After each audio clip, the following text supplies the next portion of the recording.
पृथ्वी के निर्माण के वक्त ये सारी प्लेटें एक दूसरे से जुड़ी हुई थी, जिसको नाम दिया गया था पेंजिया। और फिर उन प्लेटों के खिसकने की वजह से पेंजिया सुपर कॉन्टिनेंट्स के दो भाग हुए, जिसके उत्तर के हिस्से को लारेशिया और दक्षिण के हिस्से को गोंडवाना लैंड कहा जाने लगा। और इन दोनों के डिवाइड होने से एक महासागर का निर्माण हुआ, जिसका नाम दिया गया डेथिस सागर। पेंजिया में से अलग हुए उत्तर महाद्वीप में से आज के एशिया, यूरोप और उत्तर अमेरिका जैसे खंडों का निर्माण हुआ, और दक्षिण महाद्वीप में से दक्षिण अमेरिका, अफ्रीका और ऑस्ट्रेलिया जैसे खंडों का निर्माण हुआ। हमारा देश भारत भले ही भौगोलिक तरीके से एशिया का भाग, लेकिन वास्तव में उस वक्त भारत एक दक्षिणी महाद्वीप मतलब कि गोंडवाना लैंड का ही एक भाग था, और आज का अफ्रीका और भारत एक ही प्लेट पर टिके थे। फिर धीरे धीरे अंदरूनी प्लेट के सरकने से प्लेटें भी अलग अलग होती गई, और भारत की जियोग्राफिकल प्लेट अफ्रीका से अलग होकर धीरे धीरे एशिया की ओर बढ़ने लगी, और प्लेट का एशिया के लद्दाख वाले हिस्से पर टकराव हुआ। भूगोल के अनुसार जब दो प्लेट का टकराव होता है तो भारी प्लेट नीचे की तरफ खिसक जाती है और हल्की प्लेट ऊपर की ओर आ जाती है। उस वक्त ऐसा ही कुछ हुआ, और आज के हिमालय का निर्माण, और आज भी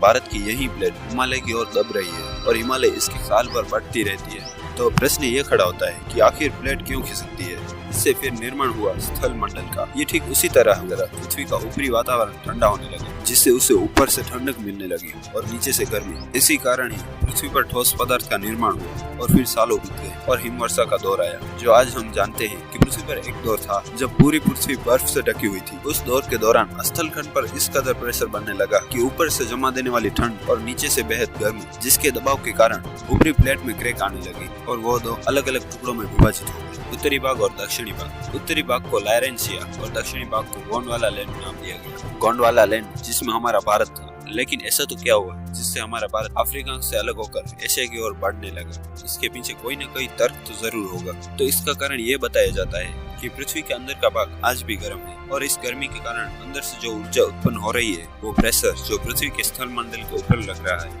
ये कुछ इस तरह लगता है कि जैसे हम कोई सूप उबालते हैं, तब नीचे से गर्मी के कारण सूप गोल गोल घूमने लगता है। ठीक वैसे ही पृथ्वी के अंदर भी ऐसा ही दबाव लग रहा है, और यह दबाव तीन प्रकार से लगता है: ट्रांसफॉर्म प्रेशर, कन्वर्जेंट प्रेशर और डाइवर्जेंट प्रेशर। इन प्रेशर धीरे धीरे नीचे की ओर खिसकता जा रहा है। भारत जिस तरह से गति कर रहा है उसे कहते हैं कन्वर्जेंट गति। इससे दो प्लेट एक दूसरे से टकराती है और पर्वत का निर्माण करती है। हालांकि ये सब होने में बहुत ज्यादा समय लगता है। और दूसरी तरफ देखो तो कई प्लेट ऐसी भी हैं जो डाइवर्जेंट गति करती है, जिससे दो प्लेट एक दूसरे से अलग होती है, और इनके कारण ज्वालामुखी उत्पन्न होता है, और अंदर का मैग्मा बाहर आकर नई प्लेट की रचना करता है। ज्वालामुखी की बात हम किसी और वीडियो में करेंगे। अब इसकी तीसरी गति के बारे में जान लेते हैं, ट्रांसफॉर्म गति। इस गति में दोनों प्लेटें एक दूसरे से घिसकती हुई जाती हैं, जिसमें ज्वालामुखी का खतरा तो कम होता है, पर भूकंप जरूर आता है। जैसे कि हम जापान को देख सकते हैं, वो ट्रांसफॉर्म गति कर रहा है। इसी कारण वहाँ पर अक्सर भूकंप आता रहता है। हालांकि ये सब होने में बहुत ज्यादा समय लगता है।